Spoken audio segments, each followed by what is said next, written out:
సర్వస్యశాహం హృది సన్నివిష్టో మత్తస్మృతిజ్ఞానమపోహనంచ వేదైశ్చ సర్వైరహమేవ వేద్యో వేదాంతకృద్వేద విదేవ సాహం. ఈ శ్లోకం యొక్క అర్థం ఏమిటంటే, ఈ అర్థాన్ని కొంచెం ఎదరికెళ్ళి కొంచెం జరిగినటువంటి ఒక శ్లోకాన్ని చెప్పుకుని వద్దాం. ఇదే విధానంలో 11వ శ్లోకం. యతంతో యోగినచ్చైనం పశ్యంతి ఆత్మన్యవస్థితం యతంతోప్యకృతాత్మానో నైనం పశ్యంత్యచేతసః. ఆల్రెడీ 2-3 వారాల్లో కూడా వివరణ చేసుకోవడం జరిగింది. మళ్ళీ చూద్దాం. యతంతో యోగినచ్చైనం పశ్యంతి ఆత్మన్యవస్థితం అంటే సాధన చేసేటటువంటి వాళ్ళందరూ చక్కగా సాధన చేస్తున్నారు కదా. యోగినచ్చైనం పశ్యన్యాత్మన్యవస్థితం యతంతోప్యకృతాత్మను నయనం పశ్యంతి చేతసః. ఈ సాధన చేసేటటువంటి వాళ్ళు ఒక వర్గం వాళ్ళు మాత్రమే పశ్యంతి అంటే చూడగలుగుతారు, ఒక వర్గం చూడలేరు.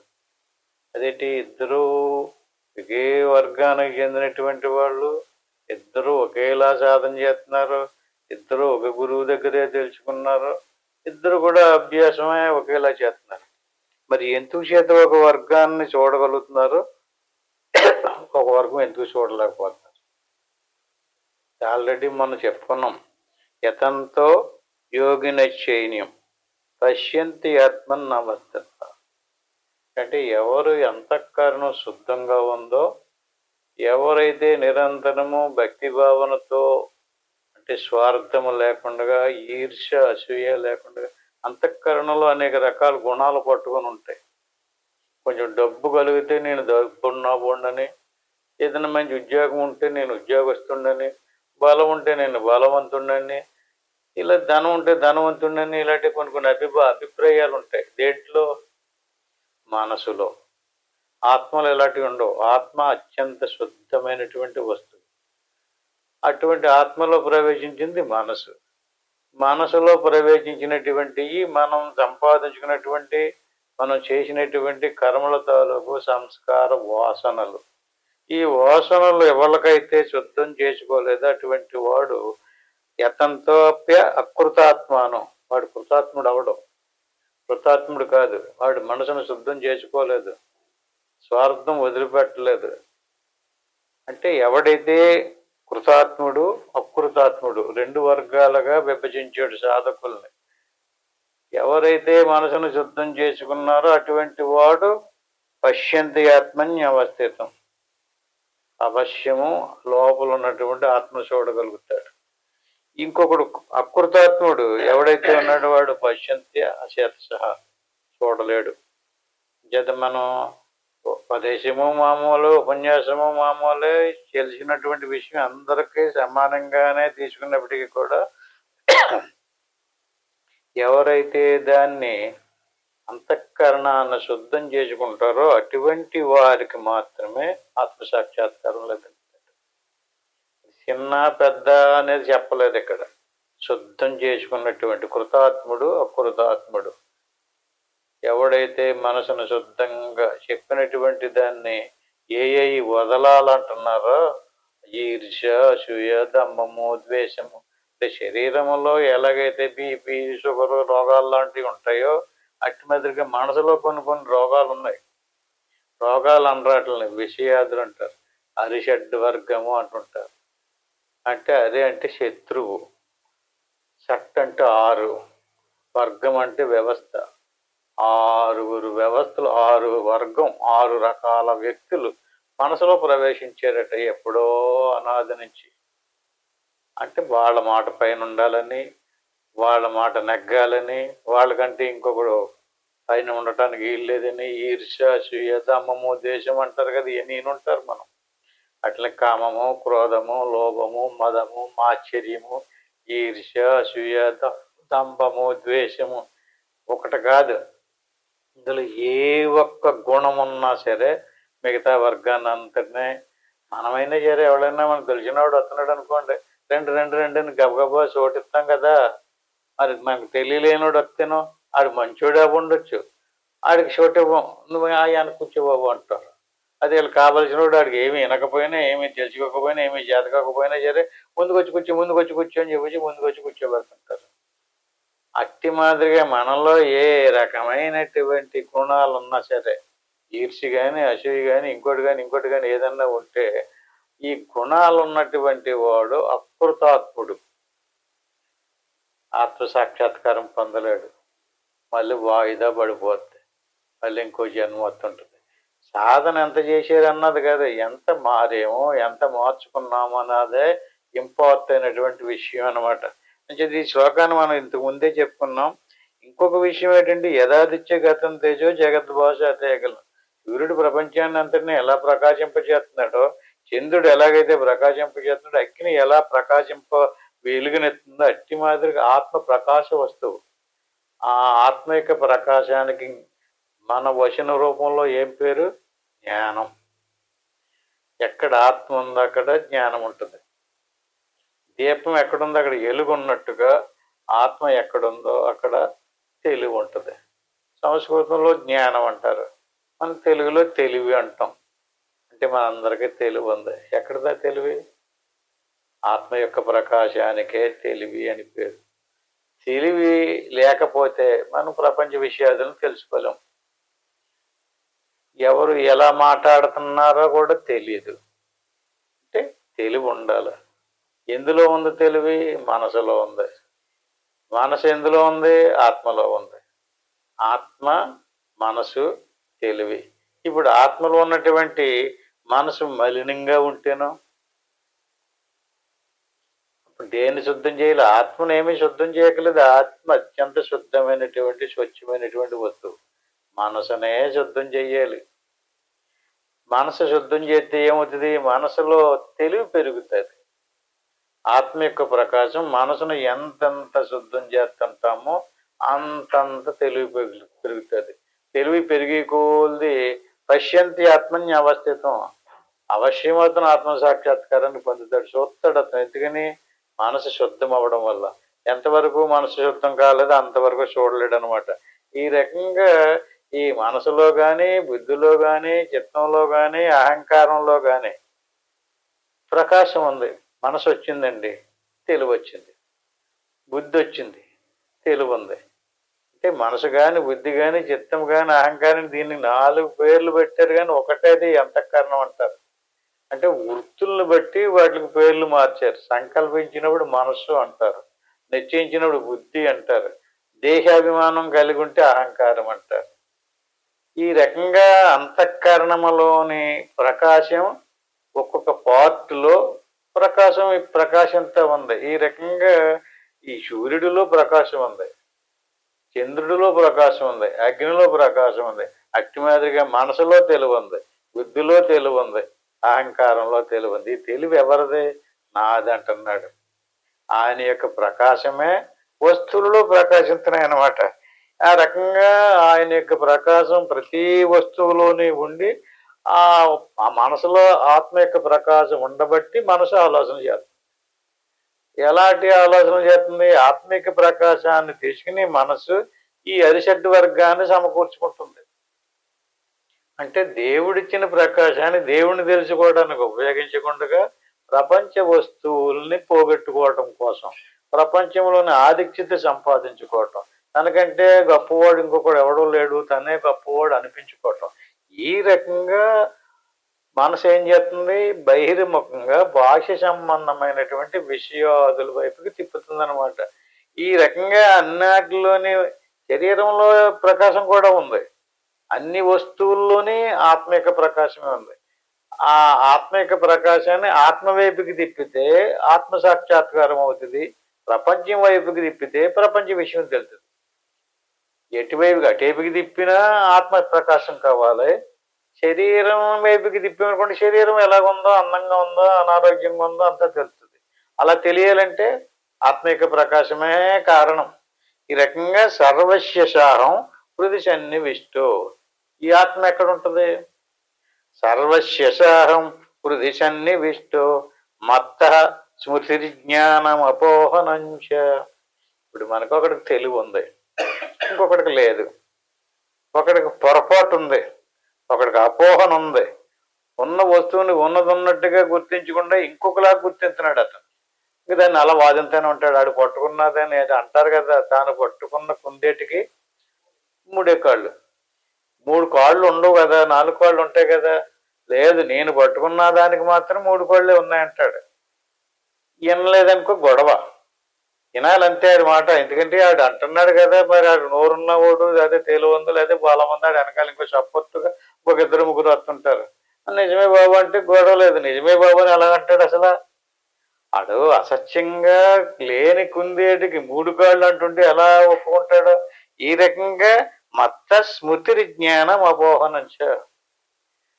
ఈ అపోహపడడానికి కానీ, స్మృతి జ్ఞానం కోల్పోవటానికి కానీ, తెలివి కలగడానికి కానీ అన్నిటికీ మూల కారణం. గూట్లో దీపం పెడితే గదంతా ఎలా ప్రకాశాన్ని ఇస్తుందో అట్టి మాదిరిగా సర్వస్యసాహం హృదిశన్ని విష్టో.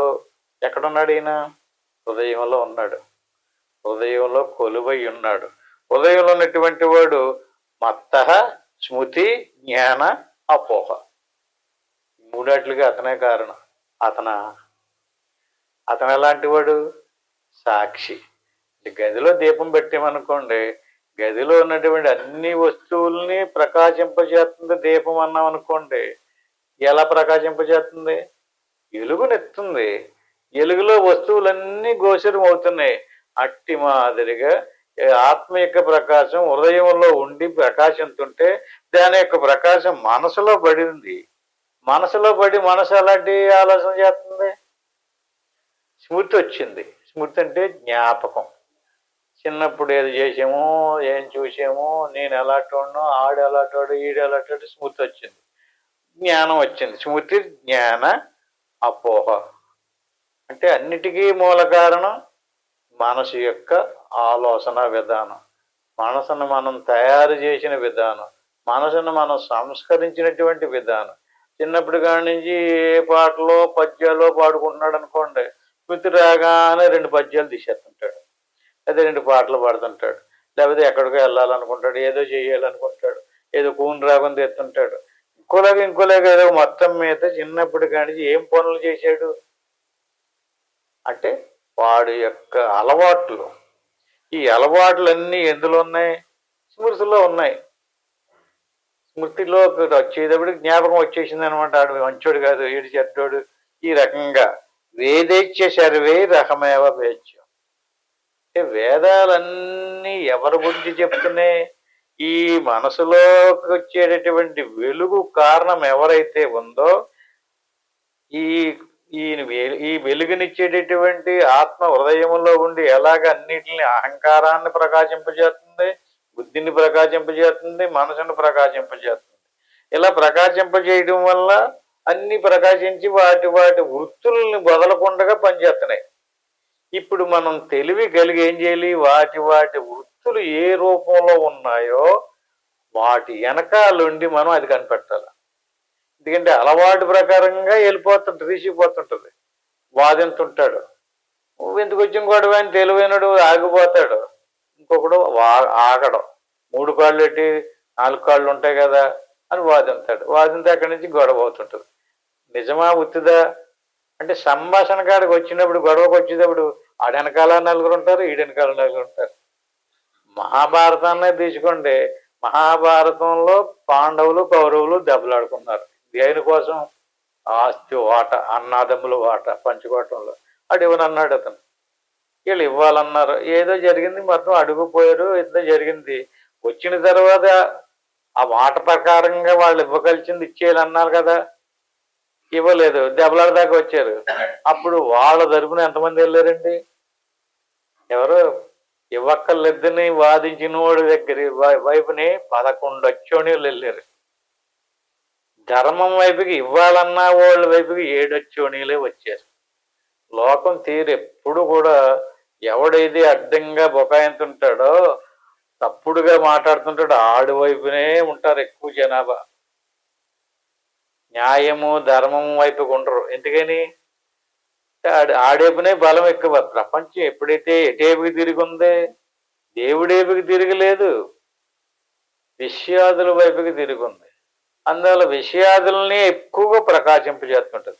ఈ రకంగా ఈ హృదయంలో ఉండి అన్ని వస్తువులకి ప్రకాశాన్ని ఇచ్చేటటువంటి అదేదైతే ఉందో, ఆ దేవుడు అంటారో ఇంకోటి అంటారో ఏదంటారో దాన్ని వేదైత్యసర్వి రకమేవ వేచ్యో, వేదాలన్నీ దాని గురించే చెప్తున్నాయి. ఎక్కడున్నది అది? ఎక్కడో వైకుంఠంలోనో కైలాసంలోనో అంటలేదు. హృదయంలో ఉండి నీ హృదయంలో ఉన్నటువంటి ఆ ఆత్మ యొక్క ప్రకాశం మనసులో ప్రకాశింతే మనసు సంకల్పం చేస్తుంది, బుద్ధిలో ప్రకాశించినట్టు బుద్ధి నిశ్చయం చేస్తుంది. అలా కాదు ఇలా కాదు తప్పు ఇది రైట్ అంటుంది. అంటే ఆ రైటు తప్పు అనడానికి కావలసినటువంటి జ్ఞానం ఎలాగొచ్చింది, ఎక్కడి నుంచి వచ్చిందో ఏలుగు లోపల ఆత్మ నుంచి.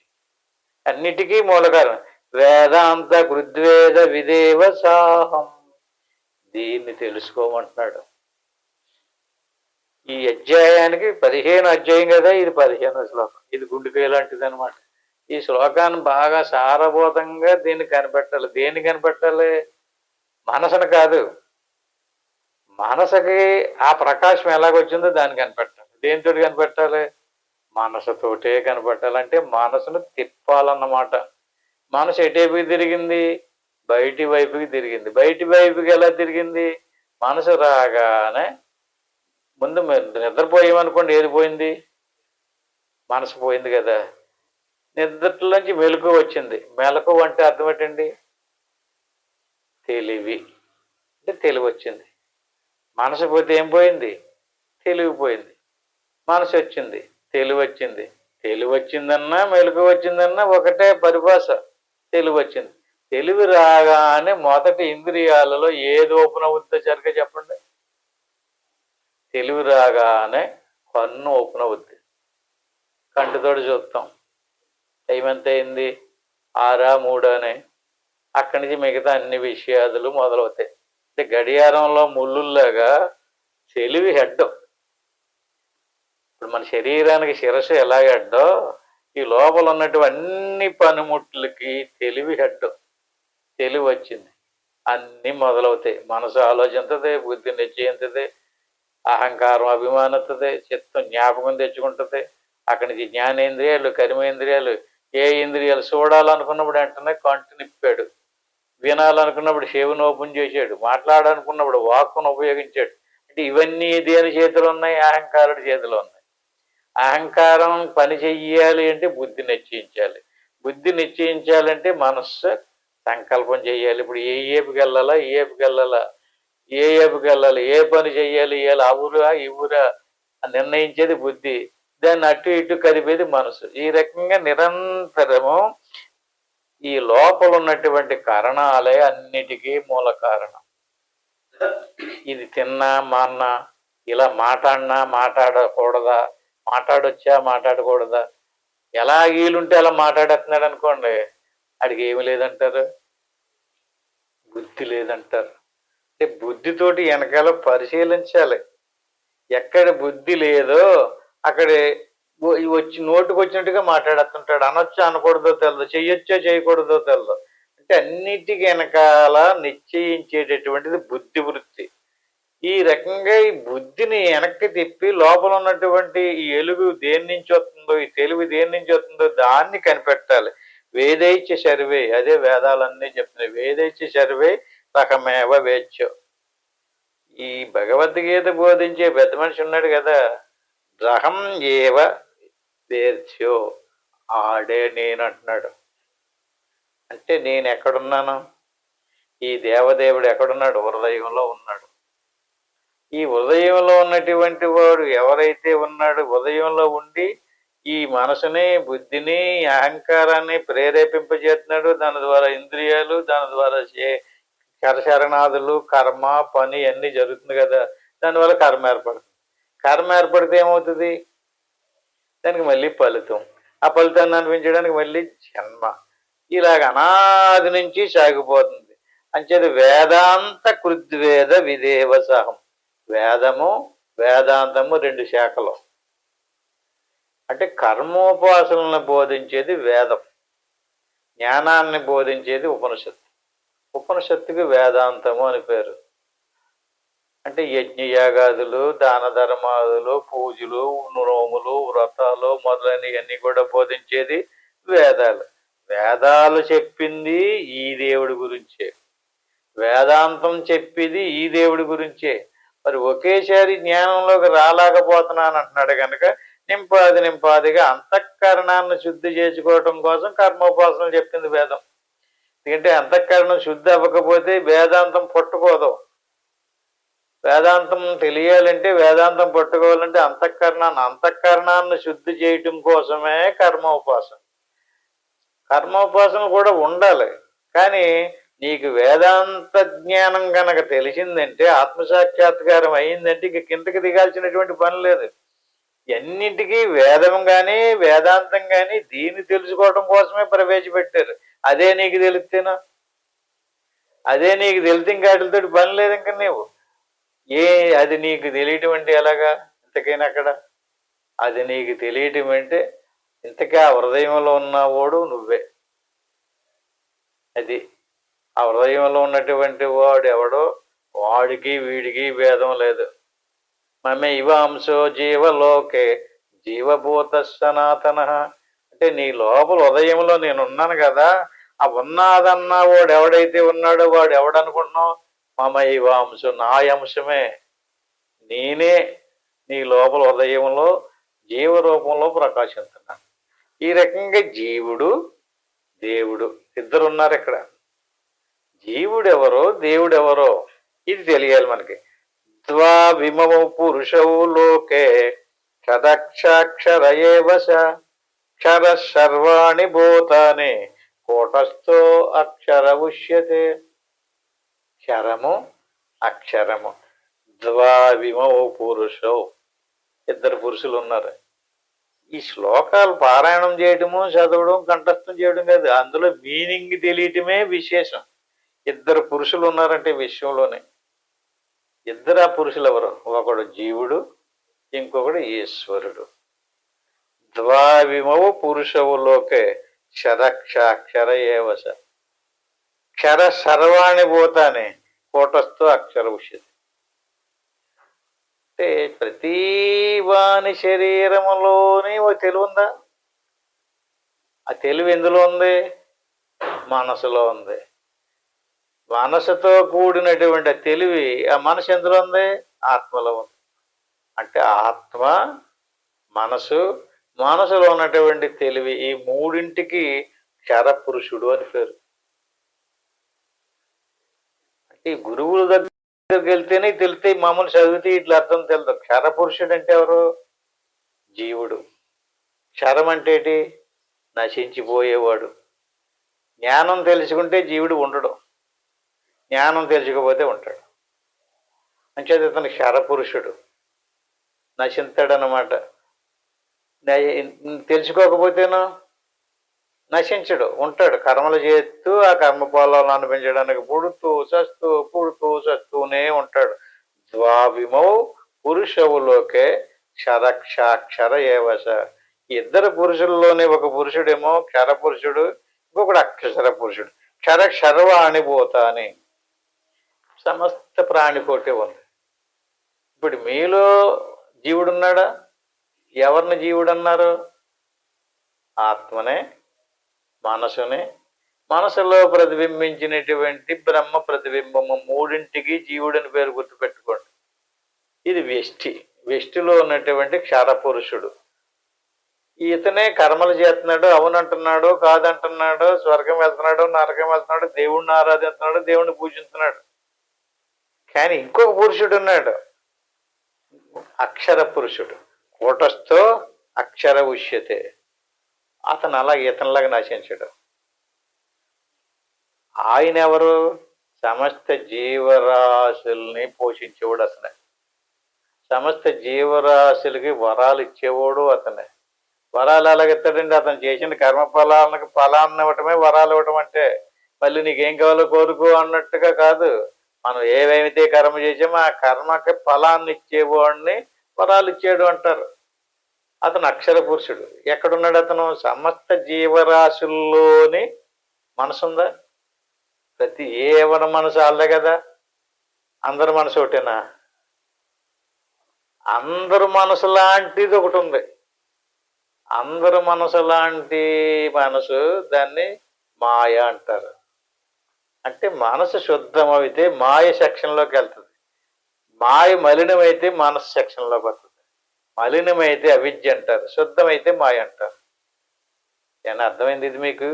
మనసే మన ఏవో మనుష్యాణం కారణం బంధమాక్షి అంటుంటాడు శాస్త్రాలన్నీ కూడా. అంటే ఏంటి? మనసు ఎంతెంత శుద్ధం అవుతూ ఉంటుందో మనకి అది ఏ సెక్షన్లోకి వెళ్తుంది? మాయ అనేటువంటి సెక్షన్లోకి వెళ్తుంది. ఎంతెంత మలినం అవుతుందో అవిద్య అనే సెక్షన్లోకి వస్తుంది. అవిద్య ఉపాధిగా ఉన్నటువంటి చైతన్యానికి జీవుడు అని పేరు. మాయ ఉపాధిగా ఉన్నటువంటి చైతన్యానికి ఈశ్వరుడు అని పేరు. అవిద్య ఉపాధిగా ఉన్నటువంటి పురుషుడికి క్షర పురుషుడు అని పేరు. మాయ ఉపాధిగా ఉన్నటువంటి పురుషుడికి అక్షర పురుషుడు అని పేరు.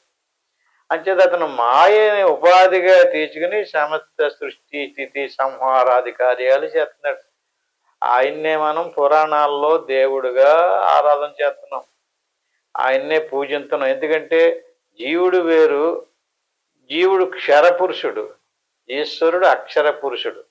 ఈశ్వరుడన్నా విష్ణువన్నా వేరువేరుని ఎన్ని పేర్లు పెట్టుకున్నా దేవుడన్నా అక్షర పురుషుడు. ద్వాభిమవు పురుషోలోకే. లోకంలో ఇద్దరు వ్యక్తులు ఉన్నారు, ఒకడు ఈశ్వరుడు, ఒకడు జీవుడు. కర్మ చేసేవాడు ఒకడు, కర్మకి ఫలితాన్ని ఇచ్చేవాడు ఒకడు. ఇద్దరు పురుషులు. ద్వావిమవు పురుషవులోకే. క్షరాక్షర ఏవస. క్షర పురుషుడు అక్షర పురుషుడు. ఈ క్షర పురుషుడు కర్మలు చేస్తుంటాడు, ఒక్కోసారి ఒక్కో రకమైన ఉపాధిని పొందుతూ ఉంటాడు.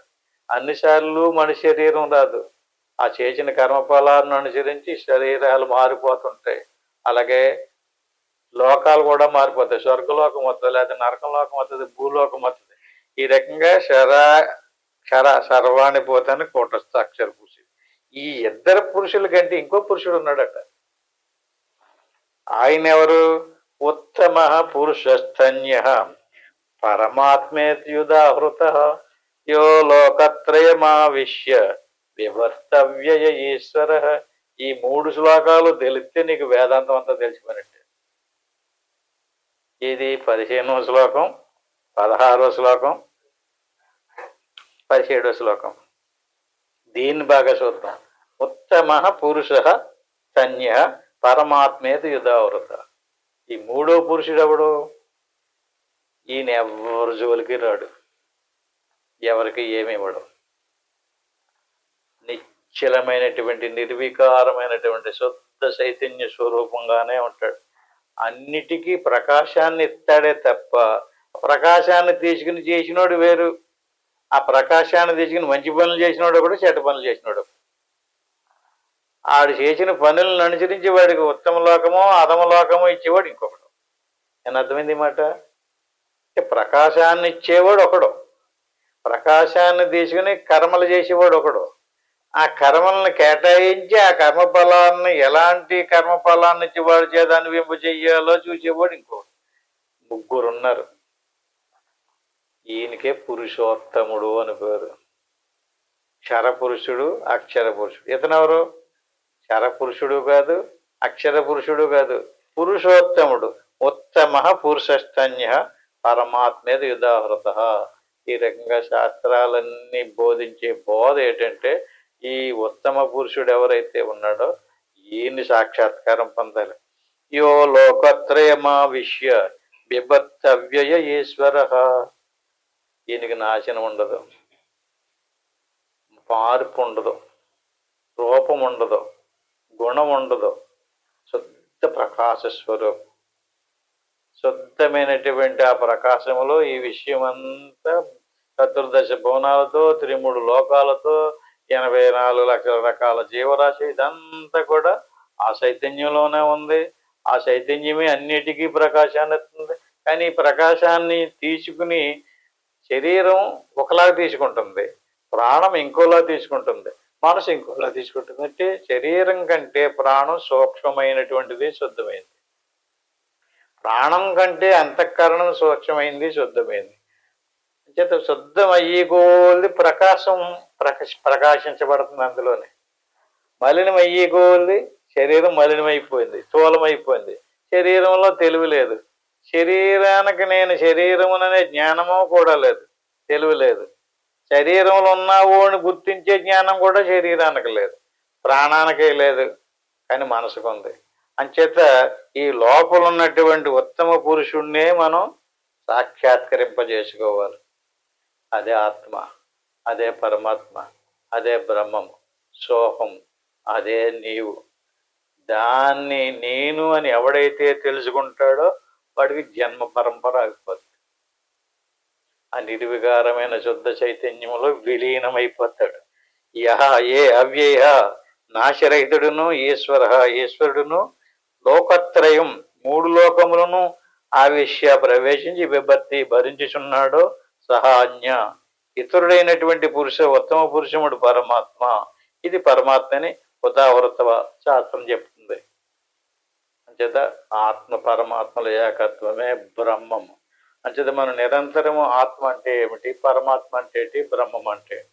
అదే బ్రహ్మములో మాయ ప్రవేశించింది. మాయ ప్రవేశించినప్పుడు మాయ ఉపాధిగా ఉన్నటువంటి బ్రహ్మమునకు పరమాత్మ అని పేరు. అదే బ్రహ్మములో అవిద్య ప్రవేశించింది. అవిద్య ఉపాధిగా ఉన్నటువంటి ఆ బ్రహ్మమునకు ప్రత్యేగాత్మ అని పేరు. పేర్లు ఎందుకు మారుతున్నాయి? అందులో వస్తువు ప్రవేశించడం వల్ల. ఇప్పుడు అవిద్య ప్రవేశించింది కదండి, అవిద్య ఉపాధి ఉన్న బ్రహ్మము ప్రత్యేగాత్మ అన్నాం. అవిద్య ఎందుకు ప్రతిబింబించిన ప్రతిబింబానికి చిదాభాస అన్నాం. అది ఇప్పుడు మన అందరిలో ఉన్న తెలివి. అంటే అవిద్య, చిదాభాస, ఆత్మ మూడు కలిపి జీవుడు. అలాగే పరమాత్మ, మాయలో ప్రతిబింబించినటువంటి బ్రహ్మ ప్రతిబింబం, దానికి పరబ్రహ్మం అని పేరు. అంటే పరబ్రహ్మము అంటే సమిష్టి చిదాభాస. అంటే పరమాత్మ, మాయ ఎందు ప్రతిబింబించిన బ్రహ్మ ప్రతిబింబము ఈశ్వరుడు. ఈయన కర్మలు చేస్తున్నాడు, ఈయన కర్మఫలాలను ఎత్తున్నాడు. ఈ ఇద్దరు పురుషుల కంటే ఇతను క్షరపురుషుడు, ఎవరో జీవుడు, ఈశ్వరుడు అక్షర పురుషుడు. వీళ్ళిద్దరి కంటే ఉత్తమోత్తముడు పరమాత్మ. ఈ రకంగా లోపల ఉన్నటువంటి పరమాత్మను ఎవడైతే గుర్తింతాడో అటువంటి వాడు జనమరణాలు లేనటువంటి అతీతమైనటువంటి ఆ చైతన్య పదాన్ని చేరి మోక్షాన్ని పొందుతాడు అన్నమాట. అదొక్క మానవుడికే తెలుసుకోవడానికి అవకాశం ఉంది. ధ్యానం చేసో జ్ఞానం సంపాదించుకునో ఏది ఏమైనా నీవు ఎవరు అంటే నేను ఫలానా, నేను శరీరము కాదు, ప్రాణము కాదు, మనసు కాదు, ఇంద్రియాలు కాదు అని చెప్పేసి అన్నిటికంటే వేరుగా ఉన్నటువంటి ఆ శుద్ధ చైతన్యాన్నే నేను అని ఎవరైతే తెలుసుకుంటాడో అతను ముక్తిని పొందుతాడు. యస్మాత్క్షరమతీతోహం అక్షరాదపి సోత్తమ అతోస్మి లోకే వేదేశ పరిత పురుషోత్తమ. ఈయన్నే వేదాలు పొగుడుతున్నాయి, శాస్త్రాలన్నీ పురుషోత్తమున్నే పొగుడుతున్నాయి. యస్మాదక్షరమతీతోహం అంటే అహం నేను, యస్మాద్ ఎందువన క్షరమును అతీత అత్యక్తరించి ఉన్నాను. అంటే ఈ క్షర పురుషుణ్ణి అక్షర పురుషుల్ని కూడా దాటి ఉన్నాడు ఇతను. ఈయనెవరో? ఈయనే పరమాత్మ. అక్షరాతపి అక్షరము కంటేనూ ఉత్తమ శ్రేష్ఠుడు. క్షరపురుషుడి కంటే శ్రేష్ఠుడు, అక్షర పురుషుడి కంటే కూడా శ్రేష్ఠుడు. అత ఇందువలన లోకమునందును వేదేశ వేదములందును పురుషోత్తమ పురుషులలో నొత్తముడని ప్రసిద్ధుడై ఉన్నాడు.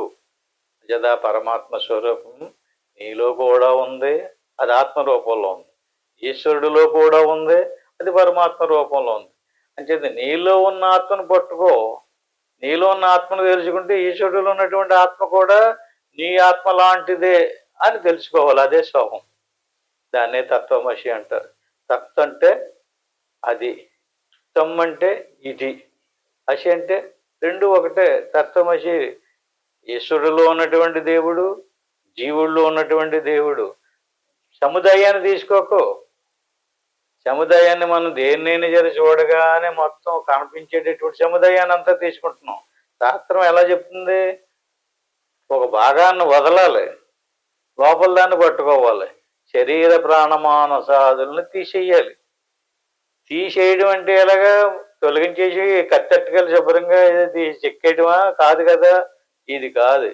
ఇది శరీరం దేనితో తయారైంది అయి తెలియాలి మళ్ళీ మనకి. శరీరం ఏ ఏ వస్తువులతో తయారైంది, ప్రాణం దేనితో తయారైంది. శరీరము ప్రకృతిలోని తమో గుణాంశంతో తయారైంది, ప్రాణమేమో ప్రకృతిలోని రజోగుణాంశంతో తయారైంది, అంతఃకరణ ప్రకృతిలోని సత్వగుణాంశంతో తయారైంది. ఈ త్రిగుణాలతో కూడుకున్నటువంటి సముదాయానికి ప్రకృతి అని పేరు. ముందే చెప్పాడు, ప్రకృతిని పురుషుని చేయవే విద్యానాదిగా భవతి. ఇందులో ప్రకృతి ఉంది, పురుషుడు కూడా ఉన్నాడు. ప్రకృతి కాదు నువ్వు పురుషుడు. ఈ పురుషుడిలో మళ్ళీ క్షర పురుషుడు, అక్షర పురుషుడు. ఈ క్షరాక్షరముల కంటే ఇంకొక ఆయన గారు ఉన్నారు, ఆయన పరమాత్మ, ఆయనే ప్రత్యేకత్మ, తత్వమసి. అదే నీవు, దానికి దీనికి భేదం లేదు అని తెలుసుకున్నాడు అనుకోండి, అటువంటి వాడికి మోక్షం. యో మామేవ మసమ్మూఢో జానాతి పురుషోత్తమం. 19వ శ్లోకం. యో మామేవ మసమ్మూఢో జానాతి పురుషోత్తమం. జానాతి అంటే తెలుసుకోవటం. ఈ విషయం మూర్ఖుడికి తెలదట.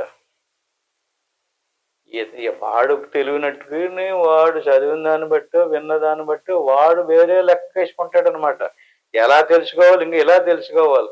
ఈ శ్లోకాల్లో సారి వినేయటం కాదు, మళ్ళీ మళ్ళీ చెప్పుకుని మళ్ళీ మళ్ళీ చదువుకున్నా కూడా ఆ గుట్టు మనకు రావాలి కదా. యో మామేవ మసమ్మూఢో జానాతి పురుషోత్తం. ఎలా తెలుసుకోవాలనేటువంటి వాడు మూర్ఖుడు, తెలుసుకున్నటువంటి వాడు జ్ఞాని. సర్వ విద్వజతి మాం సర్వభావేన భారత. ఇలా తెలుసుకున్నటువంటి వాడు ప్రయోజనం ఏంటో చెప్తున్నా చూడండి. సర్వ విద్వజతి మాం సర్వభావేన భారత. ఈ రకంగా ఆత్మ, పరమాత్మ, బ్రహ్మము, మాయ, విద్య, జీవుడు, ఈశ్వరుడు, ఈ కొటేషన్స్ తెలుసుకున్నాడు అనుకోండి, ఇతనికి సర్వభావేన భారత, సర్వము తెలుతుందట. కొంచెం తెలదు. మనం ఏదన్నా తెలుసుకుంటే కొంచెమే తెలుస్తుంది. ఇలాగో ఈశ్వరుడు తెలుస్తున్నాడు, జీవుడు తెలుస్తున్నాడు, బ్రహ్మం తెలుస్తుంది, ప్రకృతి కూడా తెలుస్తుంది. సర్వభావేన భారత. ఈ రకంగా విచారణ చేస్తే యో మామేవ మసమ్మూఢో. మూర్ఖుడు ఇలా చేయకుండా వేరే ఒక దాన్ని పట్టుకుని దాంతో అలా పోతుంటాడు. ఈడు ఎలా కాకుండా మొత్తం పరిశోధన చేస్తున్నాడు. దీన్నే నిత్య వస్తు వివేకము అంటారు. ఇందులో నశించేది ఏది, నిలబడేది ఏది? చూడండి, ప్రతి ఒక్కడు శరీరము కాలగర్భంలో కలిసిపోతుంది కదా. పురాణాలు చదవండి, ఎలాంటి మహానుభావులు పుట్టారు, దేవుళ్ళు అనిపించుకున్నారు, వాళ్ళకి గుళ్ళు కట్టి పూజలు కూడా చేస్తాను కదా. కానీ వాళ్ళ శరీరాలు ఏమైనాయి? ఈ మతాలు స్థాపించారు, దేవుళ్ళని తయారు చేశారు, గుడులను కట్టారు, శాస్త్రాలు రాశారు, వాళ్ళందరూ కూడా లేరు. వాళ్ళందరూ కూడా కాలగర్భంలో కలిసిపోయారు. అంటే ఎవరి శరీరము కూడా ఉండదు. ఇలా సాగి సాగి సాగి సాగి మళ్ళీ ప్రపంచమంతా ఒకనొకప్పుడు ప్రళయంలో నశించిపోతుంది. మళ్ళీ పుట్టుకో, మళ్ళీ ప్రళయము, నిరంతరము ఈ సృష్టి ఇలా సాగుతూనే ఉంటుంది. దేని కనిపించేటటువంటి వస్తువు శాశ్వతంగా ఉండదు. నువ్వు ఎంత గొప్పవాడువైనా సరే, ఎంత ధనవంతుడివైనా, ఎంత తెలివైనవాడువైనా ఈ శరీరం పోవలసిందే. శరీరం పోతే లోపల ఉన్నటువంటి జీవుడు నశించడు. జీవుడు ఉండిపోవడం వల్ల మళ్ళీ ఇంకో శరీరం తగిలించుకోవాల్సి వస్తుంది. అందుచేత ఈ జీవుడు ఎవరో, ఈ ఈశ్వరుడు ఎవరో, అసలు ఈ శరీరం ఏంటి, ఈ ప్రకృతి ఏంటి, ఈ రకమైనటువంటి విచారణ ఎవడైతే చేశాడో వాడికి నిత్య వస్తువికం. నిత్యమేది, అనిత్యమేది, నశించేది, నశించకుండా నిలబడి ఉండేది ఏది. ఈ రకంగా సర్వవిద్ భజతి మాం సర్వభావేన పూజ భారత. ఈ రకంగా మొత్తం అంతా జీవుడు, ఈశ్వరుడు, ప్రకృతి, పురుషుడు మొత్తం అంతా తెలుసుకున్నటువంటి వాడు అవుతాడు. ఈ రకంగా తెలుసుకున్నటువంటి వాడికి మోక్షం అవుతుంది అన్నమాట. ఈ రకంగా ఇతి గుష్యతమం శాస్త్రం ఇదముక్తం అయ్యానగా ఈ బోధ రహస్యమైంది. మామూలు భక్తి భావన కలిగించేది వేరు, కర్మ భావన కలిగించేది వేరు. ఇప్పుడు ఈ శ్లోకాలలో చెప్పినటువంటి తక్కువ విషయం కానీ ఎక్కువ సారవంతమైంది. గుహ్యం అంటే రహస్యమైంది. ఎవడికి పడితే వాడికి చెప్పేకూడదు. ఒక అర్హత రావాలి, కొంచెం శుద్ధం అవ్వాలి. అతను అంతఃకరణం శుద్ధమయ్యి కొన్ని కర్మోపాసనలు చేసుకుని భక్తి, శ్రద్ధ, విశ్వాసం కలిగినటువంటి వాళ్ళకు మాత్రమే ఇది చెప్పాలి. ఇది గుహ్యతమం శాస్త్రం.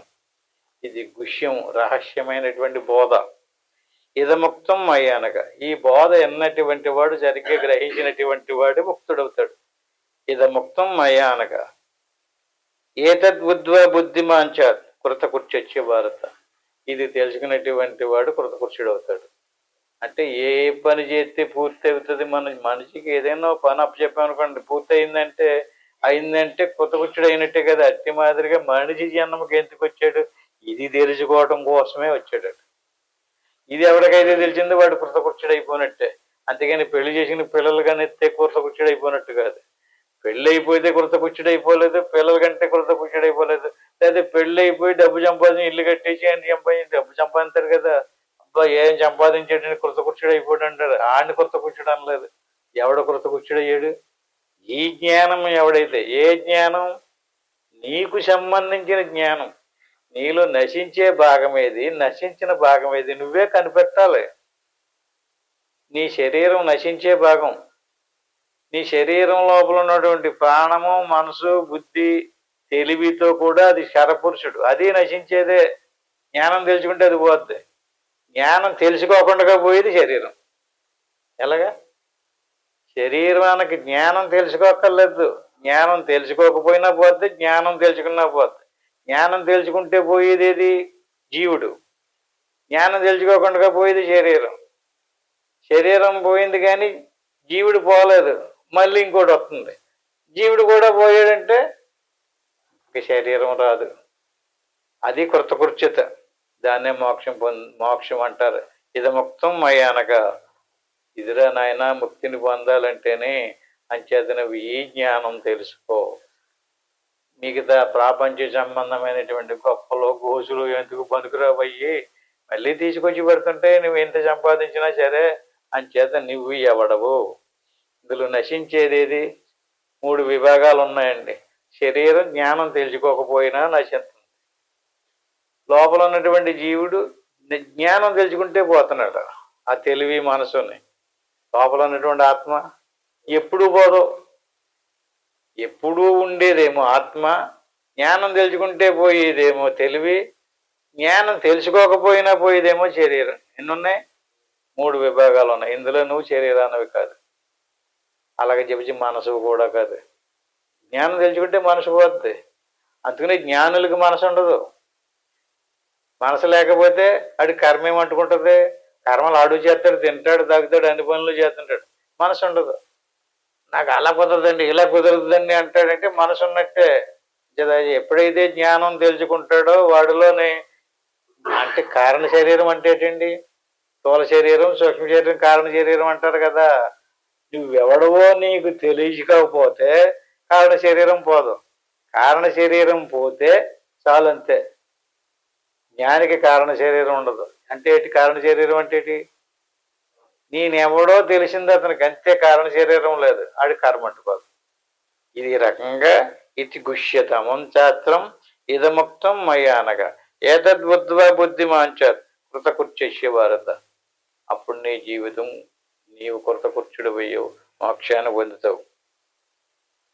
ఈ రకంగా ఈ శ్లోకంతో ఈ అధ్యాయం పూర్తి అయిపోయింది. హరి ఓం తత్సత్. ఆత్మబంధువులారా, పూర్తి చేసాం. మొత్తం మీద వచ్చే వారం మళ్ళీ ఇంకొక అధ్యాయం చెప్పుకుందాం. ఏదైతే చెప్పుకున్నాం పదే మరొకసారి మళ్ళీ చూడండి. అధ్యాయం పూర్తయింది. ఇప్పుడు ఏం చెయ్యాలి? ఏమైతే చెప్పుకున్నాం దాని లోపల తిరగాలి. లోపల తిరిగి గురురు బ్రహ్మ, గురురు విష్ణు, గురుదేవ మహేశ్వర, గురువు సాక్షాత్తు పరబ్రహ్మ, తస్మై శ్రీ గురువే నమః. దీన్ని గురుమంత్రం అంటారు. దీన్ని ఒకసారి అనుకోవాలి. ఓం నమ శివాయ. దీన్ని పంచాక్షరి మంత్రం అంటారు. దీన్ని 3 సార్లు అనుకోవాలి. ఆ పైన ఏమీ అనుకోకుండా వస్తూ పోతూ ఉండే ఆ మనసును చూస్తూ ఉండటం దాన్ని యోగం అంటారు. ఈ మనసు శ్వాస ఆగిపోతే యోగం సిద్ధించినట్టు. ఆ రకంగా ఆగిపోయేదాకా ఇప్పుడు కూర్చోమని కాదు, ఇంటికి వెళ్ళిన తర్వాత మీకు ఎంతంత అవకాశం ఉంటే అంత ప్రయత్నం చేయండి. ఇప్పుడు నేను ఓంకారం చెప్పేదాకా కళ్ళు మూసుకుని ఈ శరీర ప్రాణమానసాదుల కంటే వేరుగా ఉన్న ఆత్మస్వరూపమే నేను అనే భావంలో, సోహం భావన అంటారు దీన్ని, ఆ సోహం భావంలో చక్కగా ధ్యానంలో కూర్చోండి. నేను ఓంకారం చెప్పేదాకా ఏమనుకోకుండా అలా కూర్చున్నాను. తత్సత్.